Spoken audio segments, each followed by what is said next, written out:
So I'm sure you've heard of this by now, a tell-all Netflix documentary that's highlighted alleged racism faced by Prince Harry and his wife Meghan Markle from the royal family and the media in the UK, which may have led ultimately to their departure from the royal palace. Buckingham Palace has since distanced itself from the claims.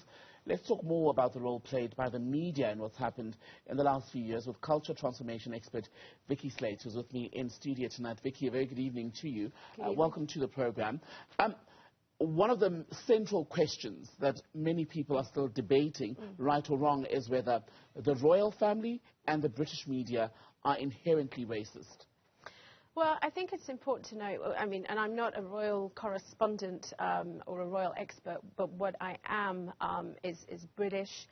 And just to give it some context, we have grown up, well, I certainly have grown up with this age-old institution, and also watching the boys, watching Harry grow up. And I think it's important to kind of give it that context, because we saw him go through the pain of following his mother, the cortege, the funeral cortege, and we want him to be happy, and the media wanted him to be happy.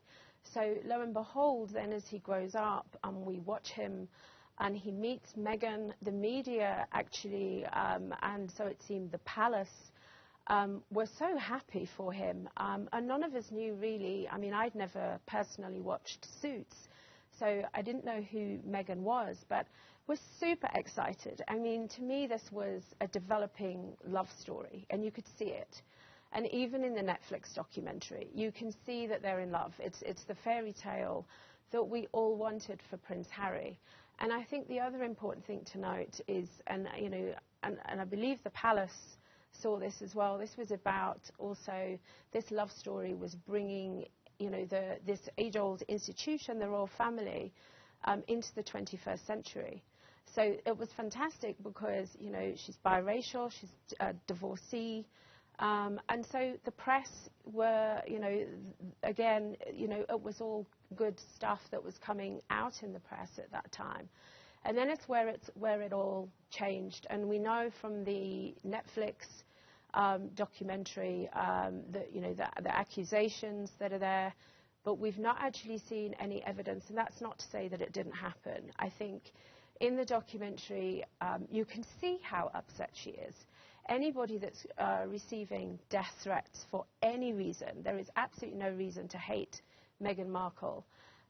Anybody that's receiving those death threats would be scared, and a lot of that was quite possibly created by the media and inciting some of those horrible things that were said in terms of, as she says in I think it's episode 4, that it was just a case of they wanted her to die, and that came from the British media. And there's a sense, as you say, that there was a lot of love for them from the media and the public in the UK at the beginning of their relationship, but something changed when they went on that royal tour, and they feel, as they say in the documentary, that it may in fact have been fueled by jealousy. They were sort of eclipsing, shall we say, the popularity of the next heir, which would be Harry's brother, William. Yeah, and I think, when we see that, and also if you saw the discussion on that tour that she had with one of the journalists, where she actually thanked him for asking her how she was. And I think where things started to change is, and particularly with the British public, which the British media will always pick up on, is the fact that, Prince Harry himself is an ambassador for some of the mental health charities. So I think for him not to be able to get her that help, that's one of the things that we don't understand. And of course, we don't understand the internal workings of the palace. So she should have had that help. And I think even when you look back now and you see what happened to Diana, and Harry actually says this in the documentary, and you'll see it if you've watched it or if you're about to watch it, how the women that come into the family as outsiders are not looked after, they're not taken care of. We don't know that for sure, but that's, again, what's been picked up from the documentary. And they should be. She talks about she didn't know how to curtsy. And, also, if you may have seen in the press recently that, she'd said that she wasn't supposed to wear the same colour as a senior royal, and particularly Her Majesty the Queen. And then yesterday or the day before, for the carol service, the senior royals all came out in burgundy. Now, is that coincidence? Is that a kind of, just because the documentary's come out, then we don't know. But apparently, according to the fashionistas, burgundy is the new colour for next year. When you look at the role of the media, I mean, just in the last 5 days, Jeremy Clarkson, the Top Gear presenter, wrote the most vile column about Meghan Markle. Basically, to paraphrase for those who haven't seen it, one of the paragraphs that's now caused a lot of controversies, where he says he dreams or fantasizes basically about the day that she's stripped naked, made to parade through the streets of various towns in Britain while people throw excrement at her. Now, it's one thing for that to have been written. It was edited and published, and no one along that chain said, hang on a minute, this has gone too far. But that speaks, does it not, to the level of hatred that this woman is facing from the British media and how it's been normalized. It's unbelievable, it's vile, it's misogynistic, it's racist, and even his own daughter has come out and said, you know, and she's done a lot of work. She's come out and said she stands against everything that her father said, and that, you know, this is hate and it's misogynistic. She's even said that about her own father, and it's terrible. And he, as far as I'm concerned, he should be fired. I mean, how that ever then got picked up and printed is beyond me. Do you think what's happened now in this documentary will lead to a process of transformation, both within the palace and in broader British society, and especially the media?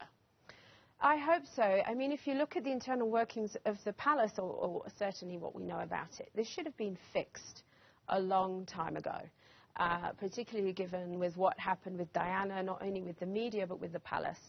I think it has to transform. It now has to transform, because the palace and the royal family are being called out as racist. If there is a problem, it needs to be fixed, and that's what they need to work on now. And because right now we don't even know who said those racist comments, and we haven't seen the evidence, but the palace must have done. So they now need to look at themselves inwardly and really get this fixed. And the media itself, I mean, I've seen 1 or 2 interviews where royal correspondents, by their own admission, perhaps not to the full degree, tell stories of an unspoken pact between themselves as the press and the royal family in terms of how to be allowed into that circle and to report on the royals. You basically need to tread carefully and take their side in a dispute such as what's going on now between the palace, Harry and Meghan.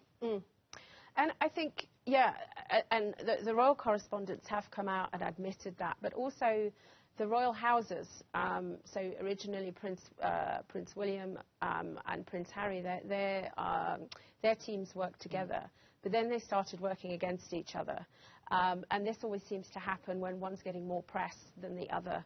And so I think that's when some of the vile articles were coming out about that. And again, that's something that is part of, you know, if this is racist, then it's inherent. And again, it's something that they need to look at and they need to fix. The royal family's houses shouldn't be fighting against each other. So that definitely, for me, that culture needs to be transformed. There's a new king. Yes. Does he need to speak? Does he need to do something publicly? Yes, because how is it going to harm the king if he comes out with, you know, what the plan is to be able to fix this? They're not going to give us the full details, but this silence, this never complain, never explain, is really not helping them. And yes, it's age old, and this is how the royal family works. But again, you know, they want to transform into this century, then that's something that he really needs to come out and say. I totally agree with you on that. Vicky Sleight, good to speak to you. Thank you so much for coming in tonight.